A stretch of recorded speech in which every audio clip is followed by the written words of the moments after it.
محبین اسلام ان کا مسئلہ کیا ہے؟ ان کا مسئلہ یہ ہے کہ وہ دارالفتاح میں جاتے ہیں، مسجد میں آتے ہیں، کسی بھی عالم مفتی صاحب سے ملتے ہیں کہ جی یہ فلاں کام میں نے کرنا ہے، بیٹی کی شادی کرنی ہے، فلاں تجارت کرنی ہے، اس میں مجھے حضور صلی اللہ علیہ وسلم کا طریقہ اور اللہ تعالیٰ کا حکم بتلا دیں تاکہ میں اس پہ عمل پیرا ہوں، سعید فی الدنیا والآخرہ ہو جاؤں۔ یہی مسئلہ ہے نا کہ میں اللہ تعالیٰ کا حکم جاننا چاہتا ہوں، نبی صلی اللہ علیہ وسلم کا طریقہ جاننا چاہتا ہوں تاکہ میں اس پہ عمل پیرا ہو جاؤں اور میں دنیا آخرت میں فلاح پا جاؤں۔ تو اس طبقے کا تو یہی مسئلہ ہے جو محبین اسلام ہیں۔ جو معترضین علی الاسلام ہیں ان کا مسئلہ یہ نہیں ہے، مسئلہ تو انہیں پہلے سے معلوم ہے، حکم تو انہیں پہلے سے معلوم ہے، حضور صلی اللہ علیہ وسلم کا طریقہ تو پہلے سے معلوم ہے، ان کا مسئلہ تو ہے کہ ایسا کیوں ہے، اس پہ اعتراض کرنا۔ یعنی محبین اسلام ان کا مسئلہ ہے ماذا، کہ ہمارے لیے کیا حکم ہے تاکہ ہم عمل پیرا ہوں اور فلاح پائیں۔ اور جو معترضین علی الاسلام ہیں ان کا مسئلہ ہے لماذا، کہ بھئی شریعت میں پردہ کیوں ہے، شریعت میں جہاد کیوں ہے، شریعت میں زکوٰۃ کیوں ہے، شریعت میں یہ کیوں ہے، شریعت میں وہ کیوں ہے، ایسے کیوں ہے، ویسے کیوں ہے۔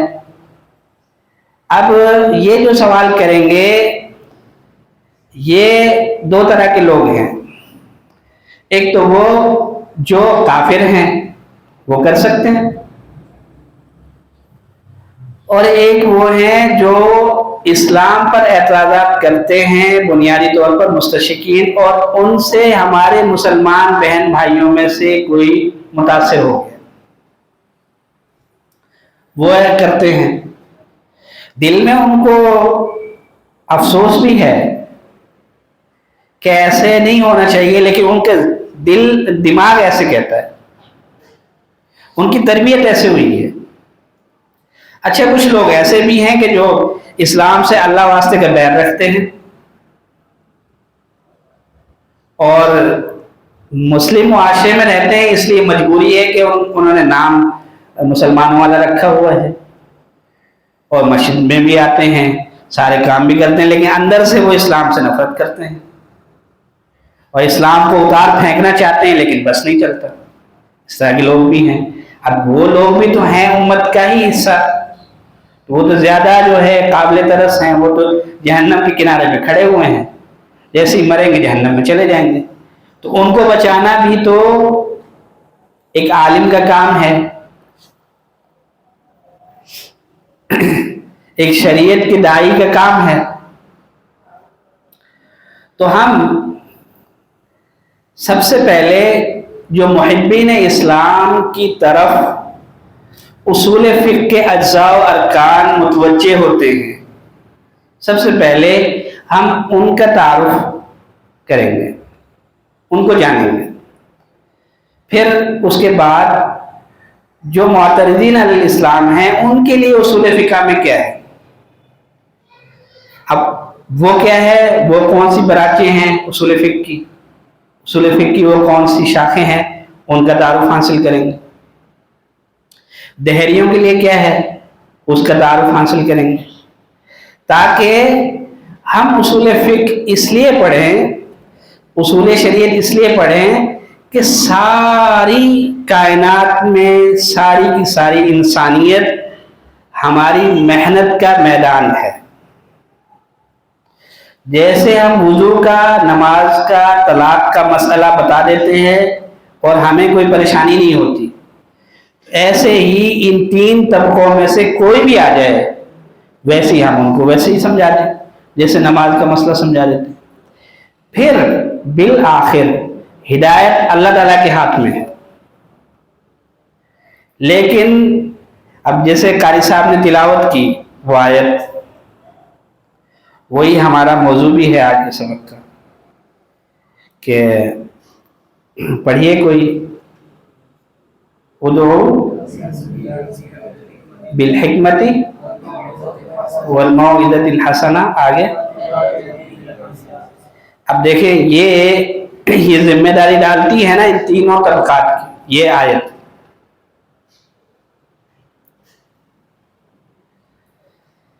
تو اس آیت کے تناظر میں ہمیں اپنی درس نظامی پڑھنی پڑے گی. اس آیت کے تناظر میں ہمیں اپنا مطالعہ کرنا پڑے گا. ایک یہ ہے کہ ہم درس نظامی پڑھیں امامت کروانے کے لیے، خطابت کرنے کے لیے، وفاق المدارس کے امتحان حل کرنے کے لیے، اور یہ بھی جو ہے نا مقصود ہیں اور ایک سطح ہے، یہ بھی اہداف میں سے ہیں. لیکن ایک یہ ہے کہ عالم جو ہے وہ آپ صلی اللہ علیہ وسلم کا نائب ہے، اور آپ صلی اللہ علیہ وسلم خاتم الانبیاء ہیں. تو اب تا قیامت تو ذمہ داری اس کے کندھوں پہ ہے. جب ذمہ داری ساری انسانیت کی علماء کے کندھے پہ ہے تو پھر علماء کو اس طرح اصول فقہ پڑھنا پڑے گا.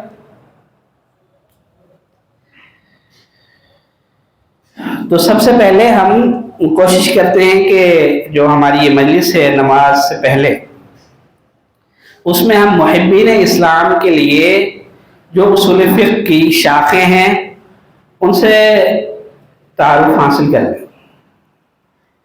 اور وہ کہاں پہ ہیں، ان کے مراجع مصادر کیا ہیں، کون سی کتابوں سے ہم مطالعہ کریں گے یا اساتذہ سے پڑھیں گے، تو پھر وہ ہمارا مسئلہ حل ہوگا. پہلے ہم وہ کر لیتے ہیں.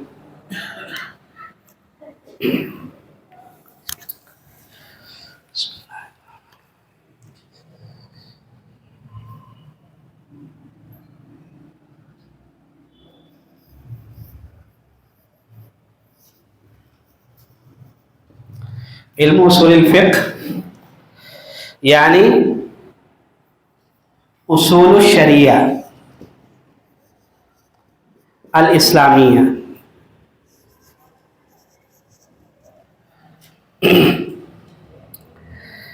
تو اب تین طرح کے لوگ ہیں نا.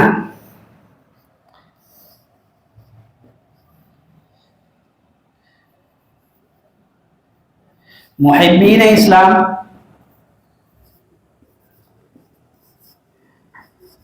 معترضین علی الاسلام کہہ لیں، اور تیسرے ان کو اسلام سے کوئی سروکار نہیں ہو، ان کو تو خدا سے بھی کوئی سروکار نہیں، دہریے.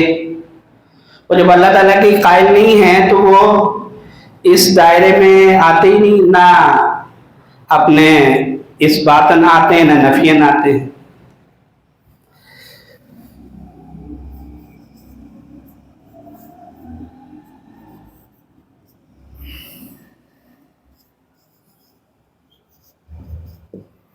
دہریے. اب اس کے لیے محبین اسلام کے لیے اصول فقہ کی کیا شاخیں ہیں، کیا ارکان ہیں، اور وہ کہاں ہیں، یہ ہم کوشش کرتے ہیں کہ 7:10 تک ہمارا ٹائم ہے، 7:15 نماز ہے، تو ہم اس کو ہم دیکھ لیں. تو سب سے پہلے ہے جی نصوص الکتاب والسنہ. یہ دیکھیں نصوص الکتاب والسنہ یعنی آیات اور احادیث مبارکہ. ٹھیک ہے، سب سے پہلے یہی تھا. اب امام ابو حنیفہ رحمۃ اللہ علیہ ہیں، امام مالک رحمۃ اللہ علیہ ہیں، یعنی آئمہ مجتہدین متبوعین، ان کے سامنے اصول فقہ کی جو ابتدا ہے وہ کیا ہے؟ یہاں سے ہمارا تعارف شروع ہوتا ہے۔ تو ان کے سامنے ایک تو یہ چیز ہے، قرآن اور حدیث ہے۔ دوسرا جو ان کے سامنے ہے وہ ہے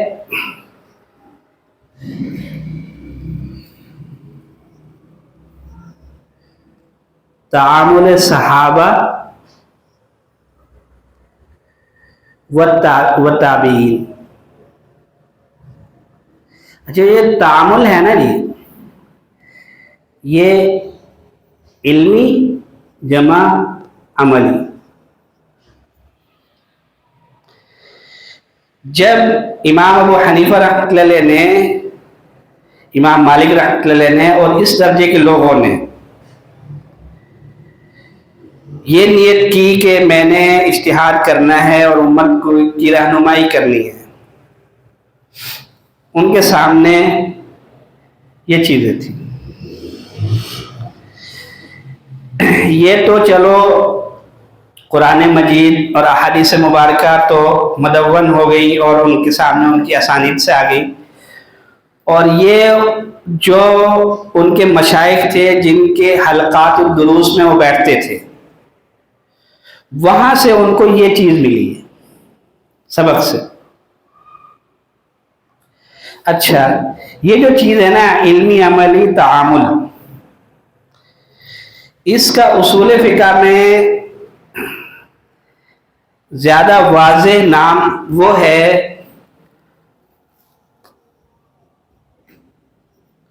القواعد الاصولیہ، جس کو آپ کہیں گے اصول الاستنباط۔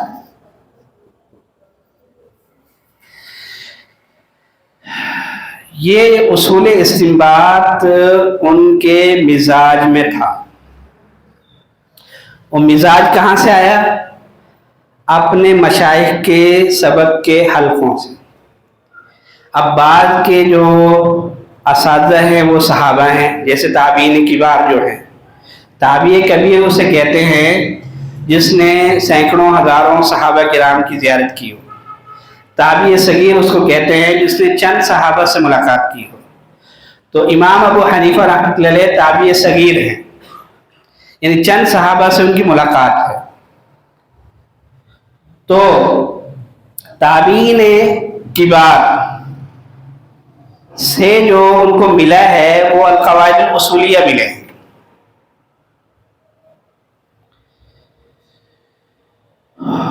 اور القواعد الاصولیہ جو ہے، ان کا جو میٹیریل ہے نا، رو میٹیریل، خام جو مال ہے، وہ آیات سے بھی مستنبط شدہ ہے۔ لا تزر وازرۃ وزر اخری، اب یہ آیت بھی ہے اور قاعدہ اصولیہ بھی ہے۔ لا یکلف اللہ نفسا الا وسعها، آیت بھی ہے اور قاعدہ بھی ہے۔ انما الاعمال بالنیات الامور بمقاصدها، اب یہ حدیث بھی ہے اور قاعدہ اصولیہ، قاعدہ فقہیہ بھی ہے۔ تو اب بہت سے نصوص تو فی ذاتی ہی قواعد اصولیہ، قواعد فقہیہ ہے، اور پھر ان کی مزید جو شرح ان کو ملی وہ صحابہ کرام رضوان اللہ علیہم اجمعین کے شاگردوں سے اور ان کے شاگردوں سے سبق میں ملی۔ جیسے استاد سے طلباء میں ایک فن منتقل ہوتا ہے، وہ فن کیا ہوتا ہے؟ اصل میں ایک فہم ہوتی ہے، ایک علمی مزاج ہوتا ہے، علمی ذوق ہوتا ہے، علمی ملکہ ہوتا ہے۔ اسی لیے استاد ضروری ہے کہ جو فن کی صحیح فہم ہے، کلی فہم، وہ استاد سے ملتی ہے۔ جزوی مطالعہ تو کوئی بھی کر سکتا ہے، لیکن وہ پھر چند جزیات میں ہی رہتا ہے، کلی تصویر فن کی اس کے سامنے نہیں ہوتی۔ جب کلی تصویر بھی ایک آدمی کے سامنے نہیں ہے تو فن میں رسوخ کا سوال ہی پیدا نہیں ہوتا۔ تو استاد کا جو سب سے پہلا کام ہے، سب سے پہلا فریضہ ہے تدریس کی دنیا میں، وہ یہ ہے کہ فن کی جامع تصویر وہ طلباء کو دکھا دے۔ اگر نہیں دکھائے گا تو طالب علم کی بسم اللہ نہیں ہوگی۔ اور استاد ایک دن پڑھائے، سال پڑھائے، 20 سال پڑھائے، وہ ابتدائی کرواتا ہے، اور انتہا طالب علم ساری زندگی لگا رہتا ہے اور ایک حد تک وہ کر پاتا ہے اور درمیان میں ہی موت آ جاتی ہے۔ تو یہ علم جو ہے اس کا ایک کنارہ بدایہ کا تو ہے، نہایہ کا نہیں۔ تو القواعد الاصولیہ، پھر القواعد الاصولیہ کو استعمال کر کے امام ابو حنیفہ رحمۃ اللہ علیہ نے، امام مالک رحمۃ اللہ علیہ نے، امام شافعی رحمۃ اللہ علیہ اور اس طرح کے جو بڑے لوگ ہیں، انہوں نے القواعد الاصولیہ کو استعمال کیا نصوص الکتاب و سنہ میں، اور ثمرہ اور نتیجہ میں کیا نکلا؟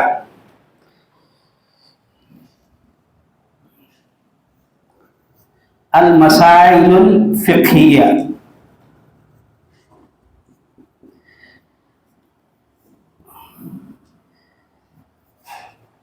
الجزئیہ، جزوی جو مسائل فقہیہ ہیں وہ آئے۔ اب آپ دیکھیں، جو فقہ حنفی کی جڑ ہے وہ امام محمد رحمۃ اللہ علیہ کی ظاہر روایات تھے۔ الاصل، الجامع الصغیر، الجامع الکبیر، المبسوط، السیر الصغیر، السیر الکبیر، 6 کتابیں۔ تو اب یہ فقہ حنفی کی بنیاد ہے۔ اب یہ دیکھیں ہیں کیا؟ یہ مسائل فقہیہ کہاں سے لیے انہوں نے؟ امام ابو حنیفہ رحمۃ اللہ علیہ سے املا کیے۔